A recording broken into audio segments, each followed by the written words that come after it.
तर माझी अशी वाट लागली का तुम्ही बघूनच घ्या। नमस्कार मंडळी, मी आशू, स्वागत आहे तुमचं अशा वेगळ्या दुनियेत। आजचा व्हिडिओ रात्रीपासून सुरू होत आहे। दिवसभर झोपा काढल्यानंतर माणूस कायच बोलणार आहे। मागे बोलली चल बाई बाजारात, कौन म्हटलं कारण की पिशवी पकडायला मीच आहे ना। आणि रे माने क्या करना है वो बताई दिया था। तर मंडळी आणि उठल्याबरोबर कांद्याची पाल माझ्याही तोडत होती, कारण की ही कांद्याची पाल परत वेळा जाणार आहे। आणि काटोलची ट्रॅफिक राव, पोळीचं पण असं आम्ही अंघोळ केल्यासारखं दिसतं। पोस्टातलं काम केल्यावर घरी आली नाईनी मला असं काम सांगितलं आणि त्यात बघा हमारे यहाँ ऐसा ही होता है। स्वतःची कशी वाट लावली मी बघितलं ना तुम्ही। हे मी कमळाची फुलं घेतलेली, अंघोळ केल्यानंतर मस्त असे 2 बुच्या घातल्या। शाळा तेव्हा ह्या 2 छुट्या म्हणून 1 छुटी पडायची माझी। आता तर जाऊच द्या, विषयच बंद करा।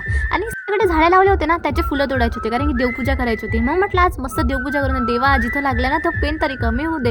आज आम्ही दोघी बहिणी मिळून मस्त भाकरी करणार होतो। आमच्या आईच्या ढिगभर शिवाय ऐकून मी ढिगभर पिठाच्या भाकरी पण करूनच घेऊया। मार्गदर्शनाखाली श्रावणी सोनाऱ्याची होती मी। आता कशा बंगल्या भाकरी तुम्हाला समोरच माहिती म्हणा। जीवनाची वाट तर मी तशी लावून ठेवली, आता भाकरीची वाट तर लावायची राहिलीच ना। मी म्हटलं आज त्याची पण पूर्णच करून घ्या। आणि राव खरं सांगतो मी अशी पडली ना तुम्हाला सांगूच शकत नाही। आणि तो मी जाणू आता भाकरी कशा बनवायच्या आता ते सुरुवात करूया। हां, मी काय सांगणार तुम्हाला, मीच पहिल्यांदा शिकत आहे। तर आता भाकरी तर मस्त होळा म्हणून माझ्या ताईकाने भावरा बनवला गाणे म्हणलं यार हमारे घर में टॅलेंटेड लोगों की कमीच नाही आहे। भाकरी तर अशा लाटत आहे जशी मी रोजचीच लाटतो। कॉन्फिडन्स लेवल भाऊ, कॉन्फिडन्स लेवल। आणि हां, या भाकरीसारखेच माझं आयुष्य गोल गोल आहे, पण काय सांगू आता या गोलगोलच्यात काही काही खड्डे आहे।